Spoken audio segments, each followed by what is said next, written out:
1Peter chapter 3.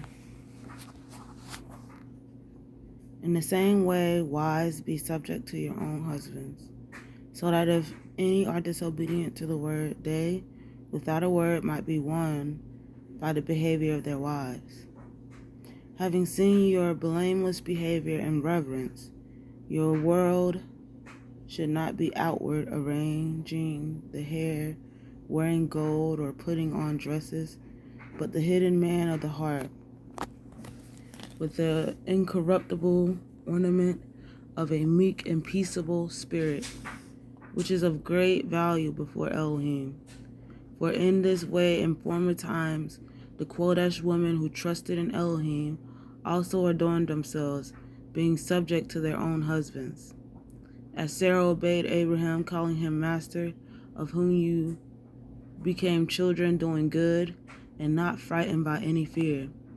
In the same way, husbands, live understandingly together, giving respect to the wife, as to the weaker vessel, and as being heirs together of the favor of life, so that your prayers are not hindered.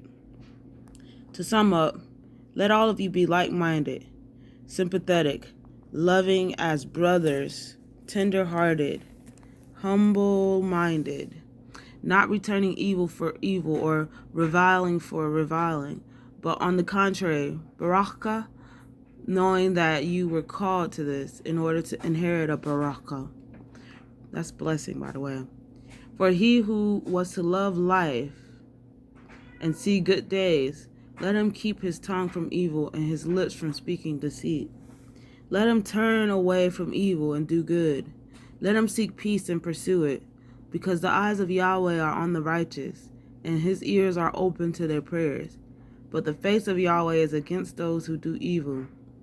And who is the one doing evil to you, if you become imitators of the good?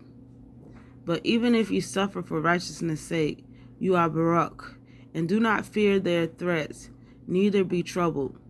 But Kodesh, Yahweh Elohim, in your hearts, and always be ready to give an answer to everyone asking you a reason concerning the expectation that is in you, with meekness and reverence, having a good conscience, so that when they speak against you as evildoers, those who falsely accuse your good behavior in Mashiach shall be ashamed. For it is better, if it is the desire of Elohim, to suffer for doing good than for doing evil. Because even Messiah once suffered for sins, the righteous for the unrighteous, to bring you to Elohim, having been put to death indeed in flesh, but made alive in the Ruah, in which also he went and proclaimed unto the spirits in prison, who were disobedient at one time, when the patience of Elohim waited in the days of Noah, while the ark was being prepared, in which a few, that is 8 beings, were saved through water, which figure now also saves us, immersion, not a putting away of the filth of the flesh, but the answer of a good conscience towards Elohim, through the resurrection of Yahshua HaMashiach, who having gone into the Shemayim, is at the right hand of Yahweh, messengers and authorities and powers having been subjected to him.